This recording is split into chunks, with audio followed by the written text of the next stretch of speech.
What's up, Stitt-Heads? Welcome back. It's Easter Sunday as of time of recording. Happy Easter to everybody. Hope you're having a good day. Been enjoying it with my kiddos outside and having a blast. But today we're going to have a little bit of a different episode where a lot of the times it's conspiracies and government and stuff like that we talk here. But I like talking to musicians. I like talking to actors, comedians, anybody in between because we kind of break the cycle of the norm. It's what makes us entertained. It's what gives us a little bit of fun to life. So, anyways, without further ado, actor from one of my favorite movies growing up and still to this day from the Burbs, Cory Danziger. How you doing, brother? I'm doing good, Derek. Good to be here. Yeah, thanks for joining the show, man. How's your day going? So far, so good. Woke up early, did my morning routine, went to the gym. I'm gonna go meet with family for Easter. So it's everything's good, man. Nice, man. Nice. It's still early on your side. You're a Cali boy, so you're a It's couple it's hours behind me. yeah, it is. We're 2 hours behind, I think, right? Yeah, 2 hours. Yeah. Okay. Well, awesome, man. Thanks for doing this again. It's cool because, the social media and things like that, we find favorite, groups of our favorite movies growing up and things like that. And then eventually, sometimes if a group is somewhat big enough or successful, like the Burbs group that I found you in, you actually end up seeing people that worked on the movies or people that are in the movies, and you get to see this cool behind the scenes thing. So that's really Right. awesome of you to be a social media presence like you are. Oh, thank you. I love that group. That group. It's I think it's called The Burbs is the greatest movie ever. Yep.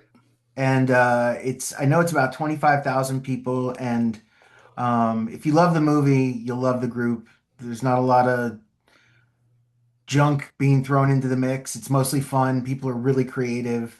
And I go to it when I'm feeling happy. I go to it when I'm feeling sad. Either way, it like always makes me kind of grateful that it's there. Like a nice nostalgia dose for you, It's like Totally. because you were a child actor at that point, so it's cool to like, I don't know. I mean, life gets fast, and you're a few years older than me. I'm not a spring chicken myself anymore. But my Right. point is as you start getting older, memories and things they do start to fade. They kind of just turn into like snapshots instead of like a full video.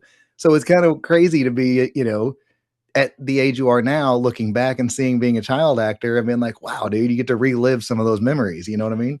Absolutely, absolutely. The Burbs was a great memory. I mean, it was the best summer of my life. We shot it at Universal. No one was working other than the Burbs. We were like the only movie being shot on the lot other than Funny Farm, which was a movie with Chevy Chase. Yes, great movie. And he used to actually come by the set of the Burbs because he was friends with Carrie. Yeah. So he would come and hang out a little bit there. Um, it was the best summer of my life. So I'm always happy to go and listen and talk about the Burbs because it makes me reminisce about something that is was such a special memory. Right. Dude, what was it like? Okay, so the movie came out in 89, which is the year I was born. And so obviously, I guess what filming is probably 88 or something like that, the summer before. Yeah, that's right. So what the hell was it like being a kid getting to work with Princess Leia, getting to work with this all-star cast, man? Absolutely incredible. It was incredible then. The older I get, the more incredible it seems. Just because when you're working as an actor, there's this weird thing that happens where you don't really apply what people have been in before to your experience of now. And I think it protects you to be able to perform well and not to get starstruck, not to get excited, not to, to lose your balance or your focus when you're acting. And so I didn't really fully put it together in my head, even though I knew it, of course. But I wasn't living it. I wasn't living in that mindset. Um, but then as I got older, I realized, oh my God, Carrie Fisher, that was Carrie Fisher, and she was playing my mom, and Hmm. that's Tom Hanks and Corey Feldman and all these different, Bruce Dern, and I mean the cast itself is crazy. It's a Yeah. great. There's very few comedies like that. And how do you say Ray? How do you say his last name? Oh, Dunkerman? Dukeman, Dukeman. Dukeman. Yeah. Man, he was fantastic. He was another like almost like a John Candy kind of type. Like, what was it like working with him? Because he seemed like a He ball of was energy. he was incredibly funny in real life. Hmm. Very funny, very charming, uh, just a nice man. And you know, it's interesting because I was a kid, but the thing that's interesting about the film business is that kids are kind of treated like adults when you're working. For the good and bad sometimes. Yeah, I only had good, honestly. I that's really good. did. I only had good experiences. But um, being among these people, you realize how good they are because you learn things from them. You learn how to ad lib. You learn that was the first experience I had had with kind of ad libbing a bit. Um, Hmm. and the first scene actually where uh, Tom puts a sugar on the table or grabs the sugar from the table and says, "Is it sweet enough?" That was ad libbed. That was Really, script, and it caught me off guard, and I started smiling in the take, and they kept it. So with that said, it was a great experience, and Rick being such a great comedic actor, I learned some stuff.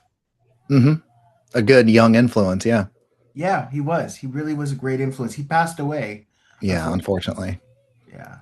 was he a big improv kind of guy on the scenes? Like he kind of seems like that. Like because sometimes improv, it's like, all right, hey, stick to the script, buddy. But then there's some people, like you said, that just the goofy smile or reaction afterward is like, all right, keep that.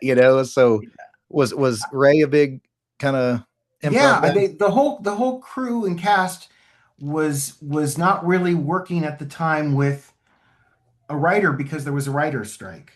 Oh, So interesting. the script was written and it's a masterful script. Anybody that gets a shot to read the script, you can buy them online and stuff. It's a great script. But there was a lot of ad lib because we had the writer's strike going on. So everybody had to kind of ad lib a bit. So yeah, Rick was a great ad libber. Tom is an incredible ad libber. Of course. And that's a real art, there's a real art to that.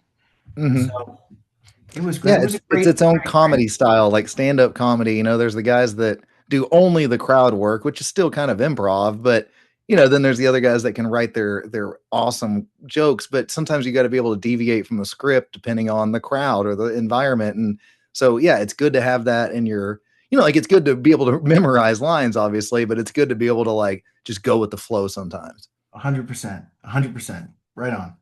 Dude, Bruce Dern is another one that is just an all-time classic. I mean, so many movies, westerns and bad guys and all kinds of stuff. And I mean, just a perfect, I don't know if you're a King of the Hill fan, but it's almost like, Dale Gribble was half inspired off of Bruce Dern Rumsfeld in the movie. Yeah, that's right. Was real funny and very much like he is in the movie in real life. Really.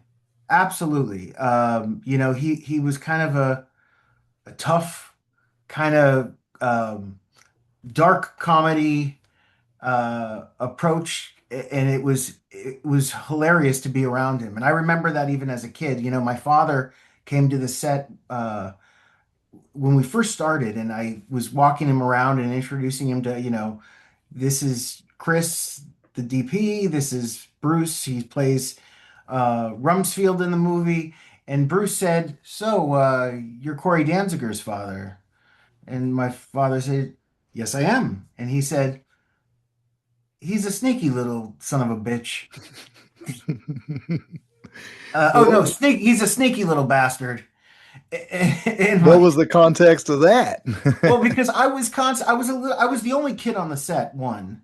And Hmm. so I was constantly having to see everything that was going on, whether it involved me or not. I was all over that set. I was, hiding in corners and watching them shoot, and I was uh, just everything was my business, as the kid kind of commanding the set. Hmm. I was just curious, and so that was a kind of a funny thing that Bruce said. He's a sneaky little bastard. That's funny, man. Is there Yeah. anybody that you over the years, do you still keep up with any of the people from anything or I saw Tom Hanks uh, a long time after we shot. I ran into him on the Disney lot. Hmm. Um, and then I have run into Corey Feldman actually not that long ago, maybe 5 or 6 years ago, um, maybe 8, 9 years ago now. But I ran into him at a gas station in Los Angeles, Crazy. Yeah. and we caught up, and that was really cool. But the most extensive experience I've had, you know, with seeing people from the cast was actually right before Rick Dukeman passed away. I ran into him at the Laugh Factory. Oh yeah. He had been performing, and I saw him, and we actually went to the back of the club and just caught up. We just talked for, we sat down and just kind of caught up. And that was, a really nice moment because it had been 30 years. Wow. And Yeah. I was an adult, and it was nice to kind of see him, especially now looking back, because obviously that won't happen again. Hmm. Yeah, he was a great character. Man, it's cool, and then it's also like a somber reminder, like when you're the youngest on the set and then everybody's older than you, and then the unfortunate reality is that we only live so long, and then also the older you get, the harder it is to keep in contact with people, lives get faster and faster. So Absolutely. it's like me being a classic rock fan, that was born in 89. It's like most of my rock star idols or whatever have passed, or their window of opportunity is over, and it's this weird double-edged sword of you enjoy it, but you're like, man, it's like at least you get to reminisce on these awesome memories, and Absolutely. Joe Dante, man, like what do you have you ever kept up with him after after the movie or anything, or After the show, I worked with him. After the movie, I actually ended up working with him again, on Eerie, Indiana. that's right, yeah, okay. Yeah, and I loved working with him. He was my favorite director I ever worked with, the best director I've ever worked with. And he makes the set an enjoyable experience. He makes the filming fun. He lets you stretch out a little bit, and um, he's a good listener. And yet he knows what he wants, and he's got an interesting kind of tilt to everything that's Joe Dante made, Hmm. Joe Dante led. His movies, his TV, everything he does is kind of looks like Joe Dante. It's got its own vibe to it, yeah. Yeah, he's a real artist. Hmm. So I got to work with him again, and I'm hoping at some point they're going to do a convention because we got to do a Burbs convention. That would be awesome. That would be really cool, Would you man. go? I would absolutely go. Absolutely, man. Get Bruce Okay, Dern and Tom me Hanks. Get too. get that, as many. Get Corey Feldman back in there. I mean, a lot of people Absolutely. know the two Corys, but on this movie there was two Corys, obviously too. That's funny. Yeah, let's do it. I'm telling you, somebody's got to put that together, and it'll be a big hit. I'll bet a lot of our group will go. Dude, I'll drop this in the Burbs group. Well, this is an episode ahead, so it'll be next Monday that it drops. But dude, yeah, let's drop that in there and get the ball Let's rolling do on it. something Let's like do that. That'd it. be cool. That would Power be of people. cool. Power to the people. Man, so okay, I haven't watched it yet, but there's a lot of online hate and things like that. Have you tuned into the new Burbs series at all or anything? I have, and it's great. It's It is? fantastic. Okay, cool. It's And fantastic. most It's times when they really, tell you don't watch something, it's kind of like your curiosity is like, I kind of want to watch it anyways, just to see, even if it's a hate watch, but that's good to know that. yeah, it's really good, and it's very smart. And Kiki Palmer is incredible. The cast is incredible. Mhm. So yeah, I promise you'll like it. Okay, awesome. Yeah, we got Peacock, so I'll check it out. I got your word for it. Okay, you got So my you word. get so after like the Burbs, you were telling me the other day when we were messaging that you're a musician as well and everything too. And then you also were still doing other shows, you were doing other things, but when did you like were you playing music obviously as a little kid or anything, or when did that bug start? Yeah, right around the time of the Burbs, I started playing guitar, learning to play guitar, and I actually had several bands when I was a teenager that did some pretty great stuff. Um, we were playing a lot of the clubs, so I was working as an actor. I was going to school. When I wasn't acting, I was in school. And I was playing clubs at night, the Troubadour, the Whiskey, the Roxy, Awesome. all the big clubs in LA, with a band called Shoecrackers of Bethlehem, SOB. Awesome. Yeah, that's cool. And I had a blast, and I'm a guitar player, but Hmm. I'm also a songwriter. So we were playing kind of Jane's Addiction style rock. Nice. Yeah. Yeah, yeah. Little jam rock meets, yeah, a little kind of hard rock, little punky and A stuff. little arty, Yeah, but yeah, hard. Yeah. yeah. That's cool. So, do you still play nowadays? Obviously, I mean, obviously around the house and stuff. But I mean, like, do you still do bands or anything anymore? I don't play in a band anymore. I've been writing material again. And actually I'm going to be demoing some of the stuff starting next month. But I have a songwriting partner. So my songwriting partner and I, get together and we work. Uh, Shout out to Chris Young. Nice. Um, and we're going to go in and start demoing some stuff. And I loved it. I mean, we got to make a record at Capitol Records, which was fun. That's cool. Um, and Incubus, we opened for Incubus, which was kind of fun. Oh, nice. So yeah, it was a good part. That was a really happy part of my life for sure. Hmm. That sounds awesome, man. So, would that be like what, late '90s, early 2000s era, something like that? Yeah, the 90s to 2000s, up until about 2005. Awesome. So, what kind of stuff are you writing on nowadays? Is it kind of similar? It is not similar. It's actually much different. I'm working more with um I'm really working on lyrics. I'm really focused a lot more on lyrics. Well, you're a writer also. So I mean, and you're very detailed with your posts most times when you're putting up these awesome, like kind of almost affirmations or things like that, like your reminder this morning and stuff that you put up and Yeah, like yeah, asking these little questions in life. So that's what a good song really is. Like the older I get, like it's like say as a guitar player, right?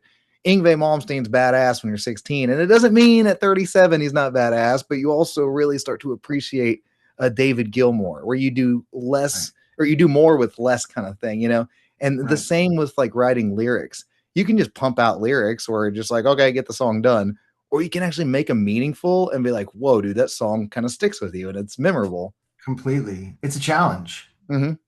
It's a challenge. I've been writing a lot of books, and I'm in a really fortunate place because um, I'm at a point in my life where I'm doing what I want to do when I want to do it. And that took a long time to get there, but I'm enjoying that. I'm doing art, and fortunately, I'm selling art, which is great. Hmm. And I'm writing these books, and the books sell. So I'm I feel really grateful and lucky that I'm able to kind of do this to a nice, loyal audience. Yeah. Yeah, It's like a passion project that it's like you're not always doing it for like even with podcasts or whatever. Some people have massive numbers and they want the massive numbers so they can get their clicks and likes and their payout and whatever. And then me, I've got pretty good numbers, but at the same time, it's like I don't really care about the numbers. I don't really even look at them half the time. I just enjoy doing this, or I enjoy playing in a band, or I enjoy. So it's a matter of like you're doing what you love, and right. then if people like it, they like it. That's precisely it. That's exactly it. And it took me a long time to get to that place. I didn't, when you're younger, you think about what this person thinks or what that person's going to think. And, to be honest with you, most people are thinking about themselves, Hmm. not thinking about me at all. So why not? Do what feels comfortable. Do what makes me happy. We're here for such a short period of time. Do what makes you happy. So Hmm.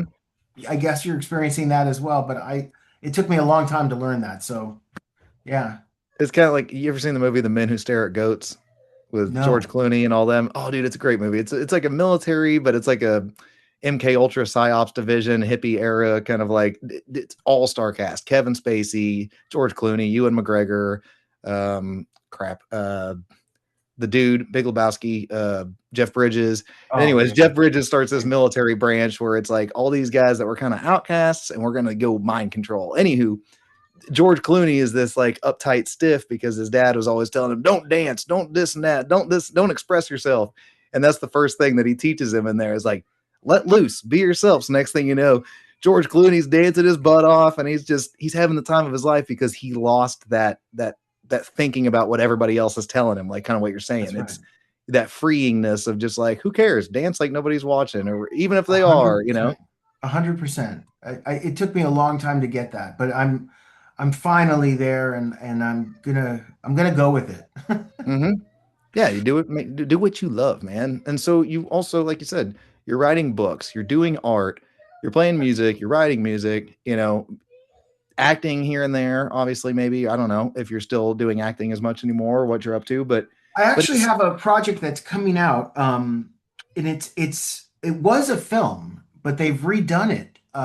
It's called The Magic Seven, and I started it when I was still acting, but it was just taken over by Roger Holzberg, and it's going to come out finally as a children's kind of featurette, okay. and it's What's going to that be about? fantastic. The cast is John Candy. Before he passed away, he voiced one of the characters. Awesome, Who else is in it? Michael J. Fox is in it.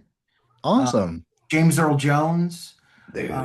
So Voice I'll for keep you days. abreast as to when it comes out, but it's going to be very cool. It's a cool project. That's cool, man. So yeah, it's John Candy. Did you ever end up bumping into him at any point in your childhood or anything? Like, I I don't have know how the many parties or stuff you went to or anything, but I have probably the world's best John Candy story. give it, dude. That's my favorite from when I was a little kid ever. John Candy was a buddy of my father's Interesting. in the 70s and early 80s. Real close with my dad. They were good friends. And John used to call my house at Christmas time and pretend to be Santa and the elves and do the voices for me. And No I thought way. Santa was calling my house each year when I was, little, 2, 3, but it was John. That's incredible, dude. Yeah, Too bad we couldn't get John Candy doing a Santa Claus movie. That would have been he could have been perfect for it, man. he would have been perfect for it. He was the best. He's actually one of my favorite actors. Hmm. He's just so likable and so funny and What other a oh, great actor continue. too. Yeah, he was also kind of a big improv guy as well too. He'd kind of just take his own liberties with the script sometimes. It's like, hey, dude, he's cooking, let it go. Totally, totally. What other people like, growing up, like I said, being in such a star-studded cast of the Burbs at a young age like that. I mean, so let's say like, did you go to the movie premiere and stuff like that when it first came out? Like, was there a bunch of big names showing up or anything like that? I did go to the premiere, and that was really exciting. It wasn't a big star-studded kind of thing. For some reason, they didn't do like the traditional Hollywood big time premiere. Hmm.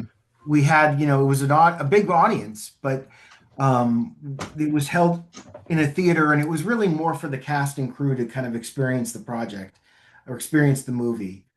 So I don't remember press being there or anything like that. Well, that's Um, cool.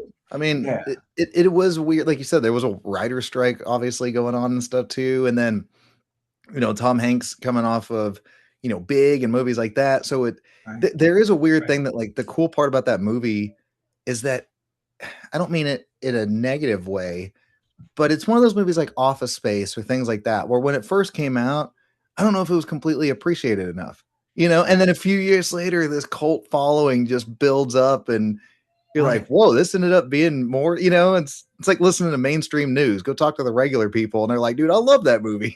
You know what? It's funny that just resonated what you said because it really is very similar to Office Space.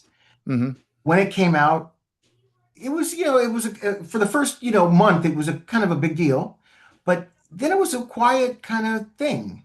And then it became so revered and loved. And Hmm. that's been what my experience with the Burbs has been. It's been 20 years of silence, and now over the last 10 years, people really have rediscovered the movie. Yeah. And that's exciting for me. I mean, I'm thrilled, and I love the movie. That's the other thing too about it. Sometimes you do films and you don't necessarily watch them. You don't necessarily enjoy them watching them. I mean, you enjoy the Mhm. project, but they're not one of your favorite movies. The Burbs is actually one of my favorite movies. That's awesome. Does it Yeah, feel weird seeing your young self when you rewatch it? a little bit. You Yeah, know, it's like say you watching a video of you playing guitar on stage at 16 or something decades yeah, later, you're like, oh, this is kind of weird, but it kind of reminiscent, you know? yeah, totally. It does. It is a little weird. I'm not a great person to watch myself. I've never been very good at that. I was on a series for a couple years called Beauty and the Beast, and I used to not watch it because I didn't like to see myself on camera. I didn't like that. I would get too Hmm. critical. You know, even as a 11-year-old, 12-year-old, 13-year-old, I would be, yeah, I never have really liked watching myself on camera. Was that with Linda Hamilton? Yes. Man, you got to work with Sarah Connor as well. That was Yes. that's post Terminator 2 or before Terminator 2? It's a good What year would question. that be? 91, 2, something like that when that series come out? She and I were in the cast from 87 to 89. So Oh, okay. It came out a little earlier than I thought. a little Okay. earlier. And then she left and I left actually. And they replaced her. And I think they might have replaced me as well. Um, but actually, I think they tried to replace me, and meaning they tried to put another actor and say that he was my part. And Roy Doitris, who played the father in the show, uh, protested and said, I don't want that to happen. That doesn't sound right." So Ah, that was very cool. that's cool, man. Yeah. So, I mean, what got you into is your parents or anything like they were connected? Obviously, like you said, your dad knew John Candy and stuff. Like, was your dad in the industry or something, or how did you kind of But get my your start? father was an attorney, and but he was a real LA Los Angelino. You know, he knew a Mhm. lot of people in the city, and he was an attorney, a very good attorney, and did immigration law. So he knew John because John was a client, and they Mhm. became buddies. But John, John's Canadian. Right. So when John came to the United States, my dad was his attorney. Uh, Oh. but my mom was actually an actress and a model when she was a teenager, and so she knew how to get me into it. And I was a very precocious kind of funny kid, so it was natural for me to start doing this. You just had like a natural childhood spunk to you, you know? It's like I put this did, guy in front of a camera.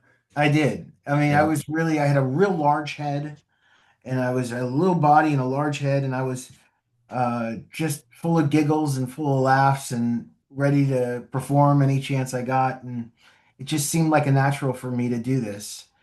Yeah. So I begged my mom to to act, and she knew how to do it. So it was that simple. That's cool. So Yeah. what was the first thing you acted on? Like what was, your first kind of big like, oh crap, this might be something. I know you're a kid at this still point, but just the whole like larger than life lights, camera, action going, whoa, Right. this is something, you know? I did a lot of commercials when I was 5, 6, or not 5. I think I started when I was 7. So 7, 8, 9, I was doing lots of McDonald's commercials and Matchbox and Robotech and all those kind of 80s commercials. And the first commercial I ever did was a Sears Roebuck commercial. Oh yeah. Do they still have Sears Roebuck?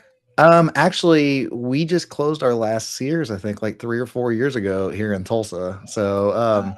yeah, I mean, I think it's probably still a few here left and right, but yeah, I mean, dying companies, man. I've been trying Welcome. to tell I was talking to my girlfriend about this, is Sears was like Walmart, Yeah, but better. but better. Yeah, Yeah. And it's just non-existent in LA anymore. I mean, I don't think we even have one.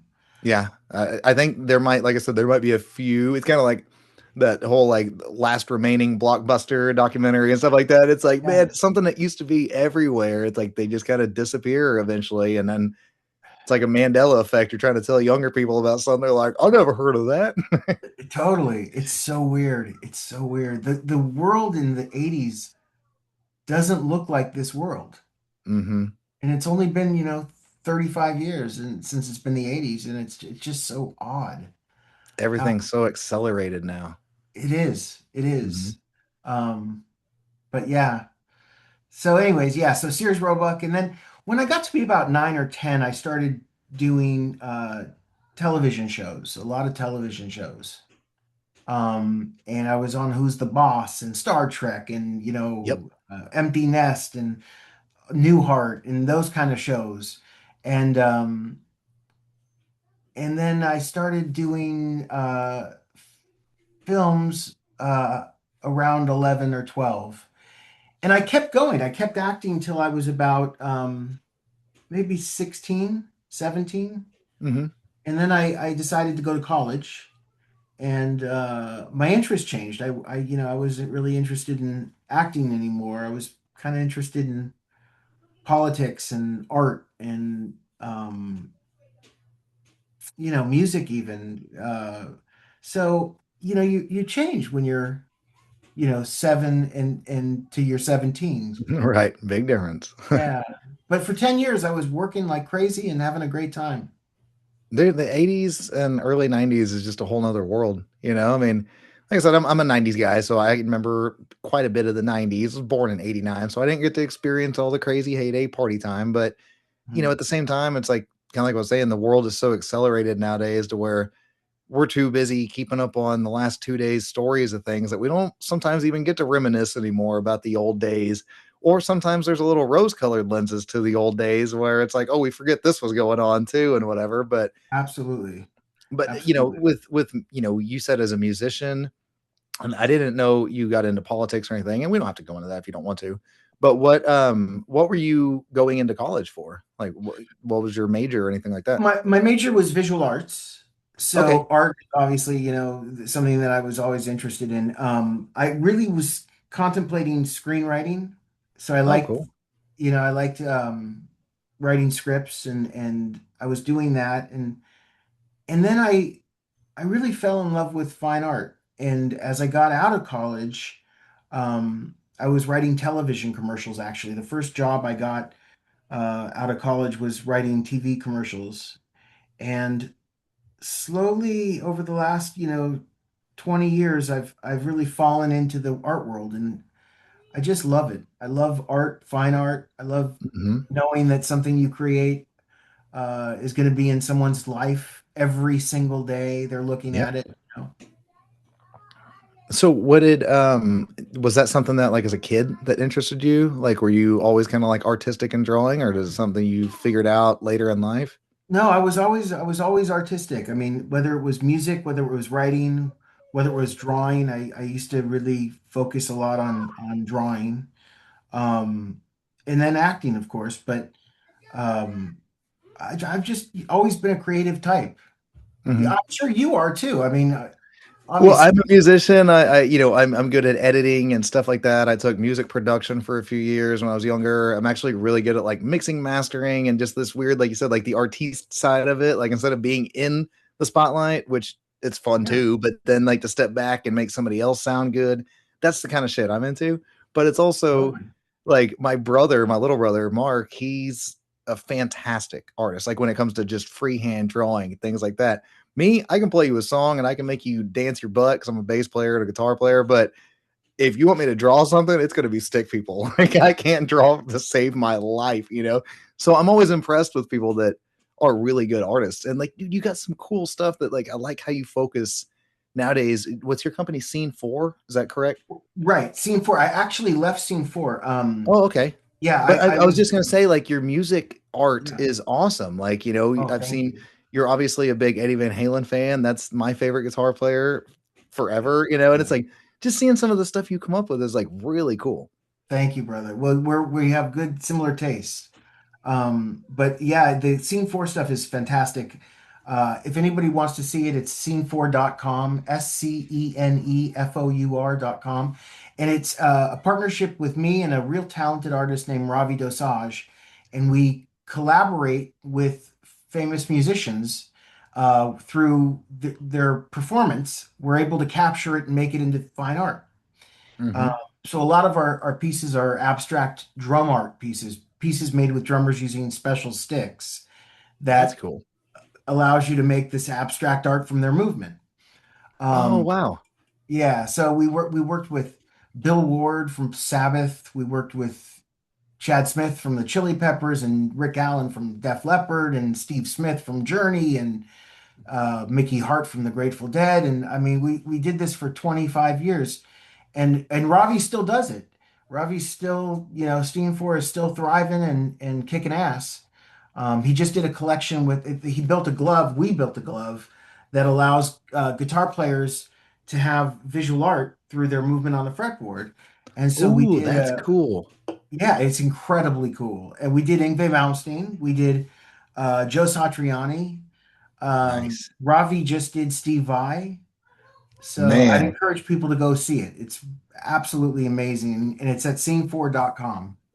And so with these musicians, like when we were messaging the other day before this, and you Mhm. said Stuart Copeland. I'm a huge Right. Police fan, man. Like, so I mean, not only did you get to hang out with these people, but you got to watch them just throw down on their drum sets and just be kind of amazed. Because Stuart It was Copeland's one of the best drummers on the planet, in my opinion. absolutely, it was a dream for people like us. It's a dream come true. I mean, it was stunning to create this art with these people for so long. One of my favorite musicians is Dave Lombardo, the drummer.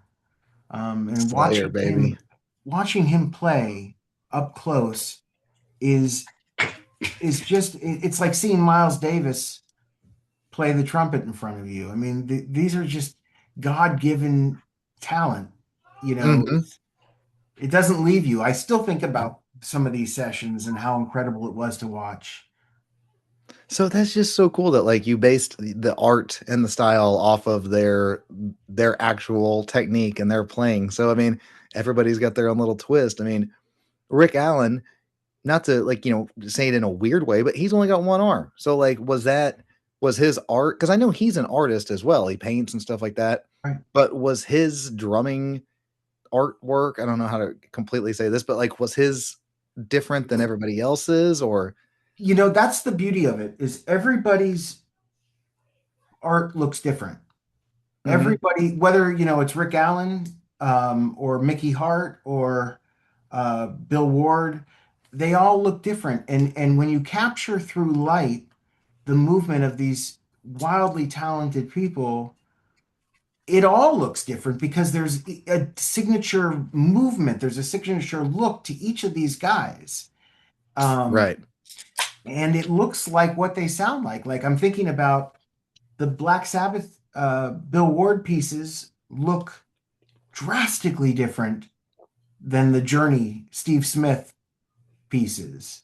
Steve Smith, he's a beast too. Yeah. He is a beast. Yeah, I mean he might be the greatest drummer alive. Uh, Hmm. Stuart Copeland's pieces look drastically different than Dave Lombardo's.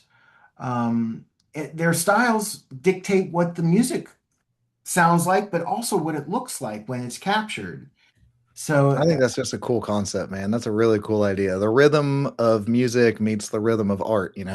yes, that's right. And that's what I specialized in, is concept, coming up with a concept for an art piece, coming up with a concept for stuff. And that's what I really love about art is the concept. Hmm. Yes, how it looks is wildly important, but also being able to describe it in a way that, being able to describe something that's unique, Hmm. um, just fascinates me. I love that. And everybody can, like you said, put their own spin on things. So you can have, I don't know if you know who John Sykes from Whitesnake is. You can hand Right. that guy a Les Paul, and he's rest in peace. We lost him like a year and a half ago, but one of the best guitar players of all time. But just Absolutely. incredible sustain and bends for days, like a Gilmore meets an Eddie kind of thing almost. But you Yeah. get somebody like that and give him a Les Paul, and then you give Gary Rossington from Leonard Skinner to Les Paul. It's the Yeah. same guitar, but in the same idea of art, you're going to get two drastically different things. And It's true.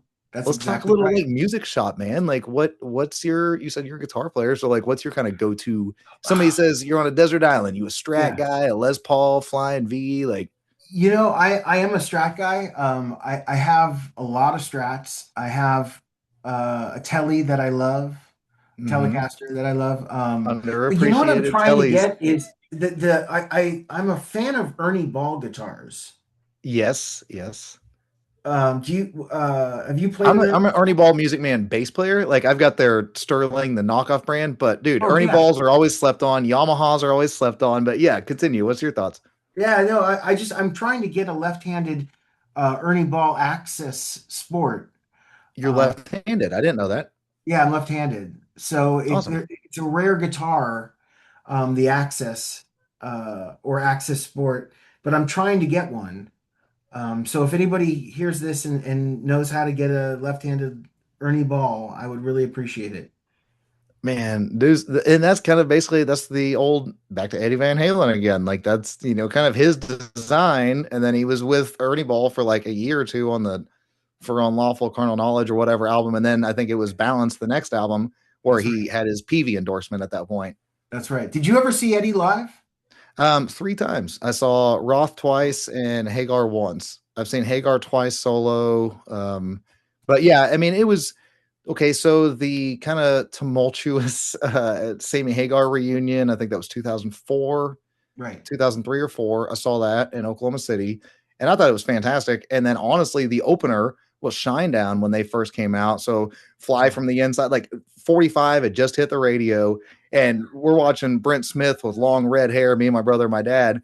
We're watching him jump off the freaking kick drums and stuff like that. We're like, who the hell are these guys? But anyways, and then Eddie was in a kind of a dark place at that point in his life. right. And then That's the right. Van Halen reunion with Roth in '07. Me and a bunch of friends. I was 17 at the time. We uh Wow. we had some extracurricular stuff with us, and then we took a road trip to Kansas City, and we had a good time in a hotel room and partied and went and saw Van Halen with Roth for old time's sake. And then Oh, wow. they came back to Tulsa one time at the BOK Center. I think that was 2012-ish, 13, and that was the last time I saw. And Eddie you're right. There was a dark period of Eddie's life where he was, I think, really not doing well. Mm-hmm. But he got so much better physically, mentally, in terms of his playing. Those tours in 2007 tour, 2012 tour, 2015 tour, he just got better and cleaner and really was incredible. It's funny because there's always the Van Halen split of Hagar and Roth. They even make the joke in Airheads, which side did you pick on the Van Hagar, or whatever. Right. But at the end of the day, like it's two different bands in a weird way. It's still Eddie regardless, so everybody should That's love it right. all. That's But right. you can't 70s REO Speedwagon and 80s or 70s Chicago and 80s. It's like a lot of bands change over time. But That's my right. point is like with Eddie, we got to always consistently see like awesomeness. And even though he went through that weird kind of era, and there's rumors of he was doing meth and things like that, and it's like that's terrible if that's true. But the fact that I think the shining moment for him was unfortunately getting Roth back, not unfortunately, but I'm saying getting Roth back in the band and getting to relive the young days, that relive the youth of those old songs again, and then bringing the youth of his son Wolfgang into the band. That's Because right. when I saw him with Hagar, that's when he would bring out like 12 or 11-year-old Wolfgang and sit on the front Right. of the stage, and they would Right. play guitar together. That was his solo Right. section of the night. And then the That was next cool. time you saw him, Wolfgang's playing bass with his dad and his And uncle. It's amazing. Wolfgang is what a talent. I mean, how bitchin' is Amazing. that? He's amazing. Like, how cool is that you get to, in a weird way, not in a nepotism way, but like you get to come up with your dad on his final last couple tours, Yep. a family reunion, dad and uncle on stage, Uncle Dave jumping around doing his antics, and Yep. then you get to go. He went and played with Mark Tremonti with his solo band for a while, and then now That's he's got right. his own solo band. And I love the fact that he doesn't. He said 1,000 times, like, you're not going to hear me play Van Halen songs, and I'm not going to be like my dad, but That's right. not in a negative way. It's just like I don't want to be that guy compared to my father before me, and that's really respectable. Absolutely. And his solo career is great too. I mean, it's not really a solo career as much as it's kind of I don't know how you describe what he does, but Mammoth is great. Yeah, they're so good. His Yeah. drummer Garrett Whitlock was the drummer in Tremonti, and when I Oh, got I to didn't know meet that. the rhythm guitar player that plays with Creed nowadays, he was the guitar player that did all the high harmonies on the Tremonti albums and stuff. So when he was the opposite of Alter Bridge. So Tremonti is the lower voice, and then the guitar player behind him is doing the highs. And anyways, yeah, dude, when I met him like 10 years ago, he was like, dude, Garrett Whitlock is a beast, the best drummer I've ever played with in my life. Wolfie was playing with him then. And anywho, my point is just like, it's cool. You see that he has such a killer tight band, but with all the connections, you might not know anybody's name in the band, but you know when you it's a solid show. You get what I'm kind of saying? He's not I do. riding I do. coattails because of his last name or anything. No, he's got all the talent in the world. I mean, this young man is really gifted, truly Yeah. gifted. It's I exciting. want to try out one of his guitars, Yeah, the me too. 316 or whatever he called it. Yeah. Yeah, me too. I want to try them too, but I don't think they make a lefty. I don't know. Do you guys have Guitar Center out there? Yeah, we have one here in Tulsa. Well, and there's one in Oklahoma City as well. Yeah. Okay, yeah. They're not as it kind of sucks because I don't know, we can kind of get into this both being musicians. Like we live in the day now where guitar centers are great, don't get me wrong, but a lot of guitar centers are not what guitar centers used to be either anymore. I mean, it's just almost like a lot of people that just want a cool looking job, like working at Hot Topic or something. So Mhm. you go talk to a lot of guitar center employees most times, and they don't know what the hell they're talking about. They're just trying to Oh, sell you something, you know? oh, And then you get into like, well, the mom and pop shops that a lot of guitar centers kind of swallowed once they moved into, towns. A right. lot of those people could tell you the ins and outs and the specs of this and everything else. Like they knew their product. So it's kind Right. of interesting nowadays that we just kind of order stuff online. I mean, I people, know. you try out a guitar, or you buy a guitar without even trying it on. That's like buying shoes without trying them on, in my opinion. It's so weird. It's so weird. That's a good point. And what if you don't like it? Do you return the guitar? I mean, And how do that's a you keep a hassle. You guitar? can, but it's a hassle. You get like a 7 day, money back, whatever thing. But who wants to deal with that and repackaging Yeah, it and going to FedEx or UPS and reshipping it? Like, no way. so weird. So weird. Yeah, it's true. The online thing, there's a benefit to it, but there's definitely a price to it. Hmm. There's a price that you pay for not being able to try things, talk to somebody. Um, yeah, And you think about too, I mean, prices always go up, they never really go down. So now you're taking even more of a gamble where you can talk to your older uncle or something, maybe like, yeah, dude, 82, I bought a brand new Gibson Les Paul for $600. And you're like, well, cool. Not anymore. So I'm going to spend $3,000 on a gamble and have it shipped to my house and then possibly hate it. totally, totally. So you said you're doing like music stuff on like, or not music, but like you're doing more songwriting and things like that. Like, so what do Right. you got in the plans of the future on anything like I'm that? gonna Or are you just be kind of riding I'm it out? yeah, I'm writing new material with my partner for he's the same guy that was in Shoe Crackers with me when we were kids. I mean, Oh, we've cool. partners for a long, long time. Um and we're gonna demo some stuff and I don't know, I'm gonna feel it out. I'm just at this point I'm just trying to get as much out as possible. Hmm. Whether it's books, whether it's art, whether it's music, I just want to get it all out. I want to get as much out, and that's where I'm at right now. It's I'm not really running a race with anybody but myself. A fun thing that's like, it's kind of fun, but it's a little bit of work, I guess. I don't really do it much, but I'll do it clips here and there from like a good 3 minute segment or something. But TikTok, Facebook Reels, stuff like that, given almost like teasers where like if you're in the studio or something and you've got like the track recorded and you just upload like a 30-second teaser of a guitar solo or a chorus or something like that, and Yeah, then you send the link to the Spotify or YouTube or wherever the actual track is, like those are kind of cool because it gets the youth's attention because they're, yeah, I don't know, so nobody can focus anymore. So right, you right, get this right. little thing and you're like, hey, I like that. It's like a little dropping seeds kind of deal, but man, it's cool. Like I like that you're still doing music. I like that you're still enjoying it because that's at the end of the day, that's what really matters the most. That's all that matters. And when I come out to Oklahoma, maybe we'll hook up for a beer. I'd love that, dude. Come to Oklahoma sometime. We'll have a beer and a jam session. Yeah, I'm thinking about doing a road trip, driving across country. So you never That'd know. be cool. Yeah. What gave you that idea? Like an RV or something, or? I know. Well, I haven't seen the whole country, and I'd really like to see. There's some. I've never been to Oklahoma. I'd love to. I just want to experience driving across the whole country. I want to. I Mhm. know that that's like a bucket list thing. So at some Dude, I point, I can cook some kick-ass ribs, and we can have some ribs and shoot some guns and have some fun. show me like a real Oklahoma experience. Yeah, I got a cowboy hat around here somewhere. All right, I'm ready. I'm ready. I got a big fucking head though. Yeah, oh, dude, so do I. That's why I got long hair. I've had long hair since I was like 16. I was like, guys, look, I came out of the womb with a huge head, and why I've had long hair for so long is because then you don't notice it. If I go short hair, you notice it. That's hilarious.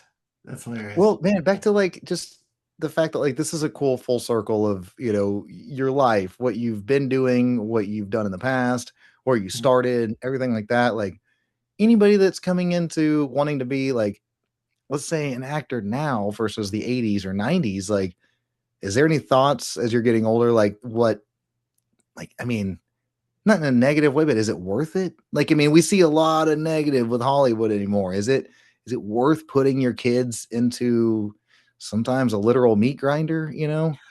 I think it was very much well worth it. I learned a lot Mhm. of great lessons. I learned about responsibility. I learned about performing. I learned about working with adults. I learned a lot about following directions. I had a great time because I got to spend time with my mom, who's now passed away. Mm.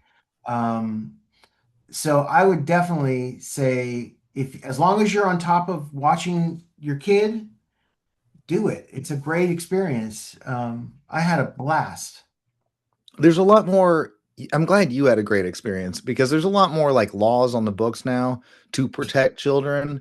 Because there's a lot of people that, like I said, we don't have to get into that, but I'm just saying, like, it seems like it could be safer nowadays than kind of predatory back in the day sometimes with children on the set. And there's all kinds of weird horror stories we've heard over the decades, whether true or rumors or whatever, certain movies or whatever. But it seems like they're trying to protect child actors a little more nowadays, legality wise.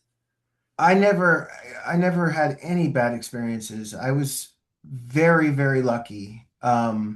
I also have incredibly cool parents and really, really great responsible teachers and responsible parents that were on the set with me. So that That's was important. Yes. yeah. And my girlfriend right now, uh Molly Orr, she was also an actor and worked a lot. And she never had a bad experience either. So I Good, think good. anybody that's thinking about getting their kid involved with it, as long as you're, present and listening to your child, I think it's a great thing. Exactly. That's that, like I said, if there is a predator here or there in Hollywood and stuff, and like I said, there's been situations, but that's usually stopped if the parent is there on set. Don't leave your children to the wolves or the whatever, because even if there's not a predator on set, it's a grown up field, man. Like, kids grow up way too fast sometimes by being left alone, by being around only adults, substance abuse or things like that, or parties they shouldn't go to when they're too young. And so it's good when you hear a story that actually is a success story. I mean, there's a lot of success stories. I mean, even with like Corey Feldman, I'm glad he's starting to get a lot of recognition for things he's brought up over the years. But it's also cool that like he's kind of had a bit of a comeback story, like, there's, like I said, child actors sometimes they just get thrown to the wolves and then they just get forgotten about by the time they're 18 or 19 sometimes. You know what I'm I, saying? I have to tell you, Corey Feldman was so cool. He Uh, seemed cool, man. he was so cool and so nice. And he's a great actor. He's funny as hell, dude. He's an improv kind of guy, it seems like too. Well, I got to tell you, like I was looking at some of thinking about he's doing a tour right now where they're watching Stand By Me and then doing like a panel discussion. That's cool. I didn't know that. Yeah, with him, Will Wheaton, and Jerry O'Connell. Uh-huh. And I was thinking, I mean, the guys in Stand By Me, the guys in License to Drive, these are classic movies. Hmm. Um, So yeah, he's what a career, man. He's had an incredible career. But I mean, with every up, you're gonna have some downs, unfortunately, you know. But That's that's what's life. cool is like he's getting his respect and notoriety again, and I don't mean That's life again in though. a bad way, but yeah, Life, that's life.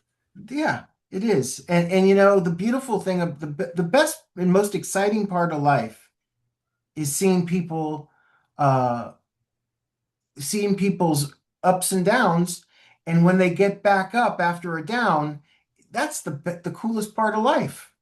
Everybody loves a comeback. Yep. Of course, it's exciting. Hmm. So yeah, Corey Feldman is kicking ass right now. He's cool, man. He got to freaking go on tour and open for Limp Bizkit last year. Like, how cool is that shit? Yeah, that's right. That's right. Whether everybody's a big fan of his music or not, that's still just an achievement of its own, you know? Like Limp Bizkit comes back out of retirement, whatever, and next thing you know, holy crap, Corey Feldman's open. You know? That's Like right. I'm That's definitely right. getting there early to check it out, you know? Man, what a career, man. You seem like a really cool ass guy that didn't let the Hollywood or anything like that affect you. It seems Oh, like you thank just you. stayed very grounded. But like, you know, there's an interesting thing, like you said in the beginning, that in a weird way, you almost didn't know you were in it. You know, it's like when you were on the set of the Burbs, you're surrounded by all stars, dude. You're on the Michael Jordan, you know, dream team or whatever of the 90s kind of thing. And you're the guy that nobody knows who he is. And you're just like, I'm just playing my game, playing basketball. Meanwhile, you look back and go, dude, I was surrounded by greats, you know, and Yeah. it seems like you're a really cool, level headed guy that never let that crap go to your head. Oh, well, thank you, man. I have been very, very lucky and fortunate, and um, I'm continually to saying how grateful I am to myself, to God, to, you know, just because this has been a really neat experience for me. This life has been a really neat experience for me. And looking back, um, I was so lucky to have the experience at the Burbs. That was just such a gift. And Mm-hmm. keeps opening opportunities, you know, just getting the chance to meet you and getting the chance to be in the Burbs group. I get a lot of pleasure from this stuff. So I'm just feeling very, very grateful for it.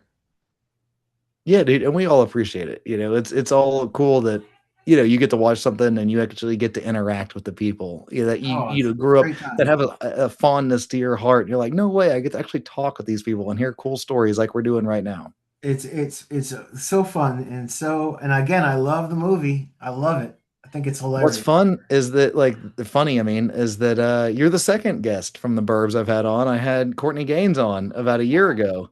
Oh. And he was when I was like at the end, I was like, all right, I gotta ask one quote. He's like, you're not gonna get me to scream Children of the Court, are you? And I'm like, no, I want you to say sardine. He was like, okay, I can do that. So but no, it was cool. It's like you get to talk with some of these people that are so down to earth and so normal. And Courtney you Gaines is hear all these cool. dude, he's cool. He's a musician as well. I know he's a really good musician and he's cool too. His he's had a great career as well. Mm-hmm. Great career. Really great career. Very talented. How old was he Yeah. when he taught the Burbs? Do you know? I don't know off the top of my head. Probably under 20, 18. Guess maybe off the top of my head, maybe. I don't know. He looks kind of young in that. He Maybe does. maybe 20-ish, somewhere in there. God, he Because was he was so in Back to the good. Future also. Oh yeah, that's right. That's Yeah. right. Oh man. Yeah. Just crazy. Some of the lives you guys had that we get to reminisce through. Thanks, buddy. Well, thank Cory, you for man, having me on the show, brother. absolutely, dude. Tell everybody. I'll put all your links in the show notes and everything, and I'll put a link to the Burbs group in there as well. Just you know, my listeners that don't know it exists, they can find it. But tell everybody where they can find you and what you got going on, and I'll let you get out of here, dude. All right. Well, just I would encourage everybody, if you want to be friends on Facebook, hit me up, Cory Danziger. I'm on Facebook. And then also CoryDanzigerArt.com to see the new art and the books. And go see Scene4.com for some incredible stuff. That was what I did for the last 20 years, and I'm very proud of it. So thank Awesome, you, man. Derek. Well, hey, dude, happy Easter, and Happy Easter, brother. you Stitt-Heads out there listening. Like I said, we took a little bit of a different course today. We just kept it a little bit light. We had some fun, reminisce, some music, some movies, some fun shit, and bringing up childhoods and stuff. And we can talk about all the other controversies and everything else later next episode. But guys, I will leave you a goodbye, and I'll see you next time. Peace out.